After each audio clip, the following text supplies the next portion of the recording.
Saber.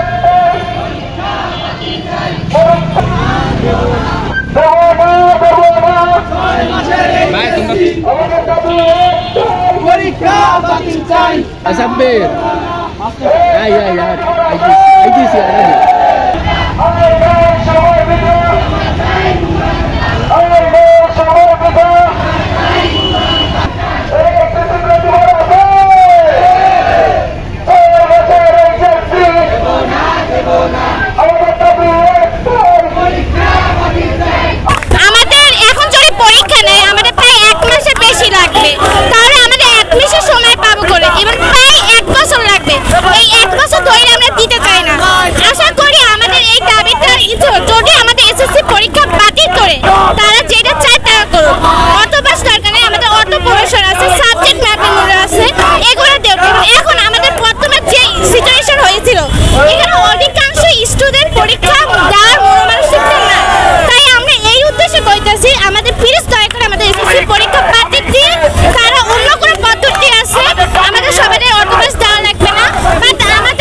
খুবই short এবং simple.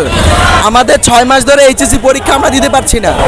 আমাদের পরীক্ষাটা শুরু হয়েছে আরও প্রায় 2 মাস আগে এবং এখন আবার পরে আরও 1 মাস পরে আমাদের পরীক্ষা দেওয়া হবে।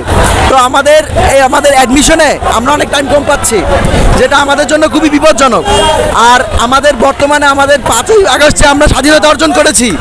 আমাদের অনেক ভাই ব্রাদার তারা অনেক যুদ্ধ করেছে, অনেক গুলি গিয়েছে, অনেকে অসুস্থ আছে, অনেকে রিমান্ডে গিয়েছে, তাদের ট্রমার মধ্যে দিয়ে তারা বেরোতে পারছে না।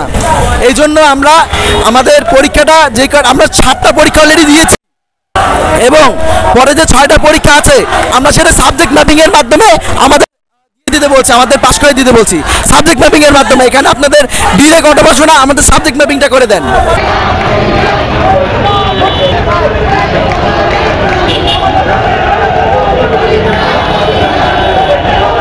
দাবি হলো যেন আমাদের এই পরীক্ষাগুলো স্থগিত, মানে আমাদের নির্যাতন করা হয়েছে। কারণ আমাদের সহজে বলছেন আমাদের এইচএসসি 24 আমাদেরকে সময় প্রথমত খুবই কম দেওয়া হয়েছিল। আমরা প্রথমেই আন্দোলন করছিলাম কিন্তু আমাদেরকে সে সুযোগ দেওয়া হয়নি, আমাদের পরীক্ষা নেওয়া হয়েছে। তাও পরীক্ষা ঠিক আছে কিন্তু আমাদের এই পরীক্ষা প্রায় 5 মাস ধরে চলবে। তারপরে আমরা কোন সময় আমাদের ভার্সিটির পরীক্ষা দেবো, আবার কোন সময় আমরা আমাদের অনার্সে পড়ালেখা করবো। অনার্সের যদি আমরা এই ঘাটতির শিকার শুধু আমরাই হয়েছি, আর সেটা কোনো ব্যাচই হয়নি। এই শিকারটা না হয় এই জন্য আমরা পরীক্ষা বাতিল চাই।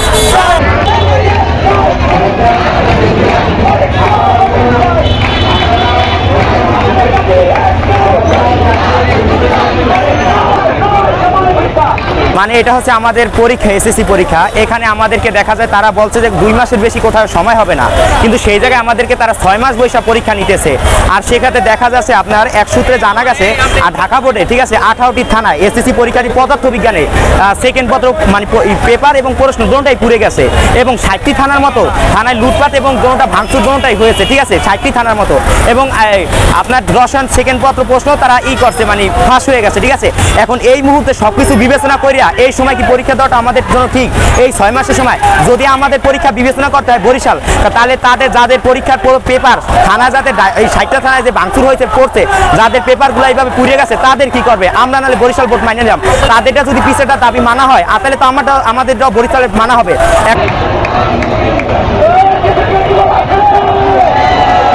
সানিয়া খান, নিউজ ডেস্ক, চ্যানেল 365।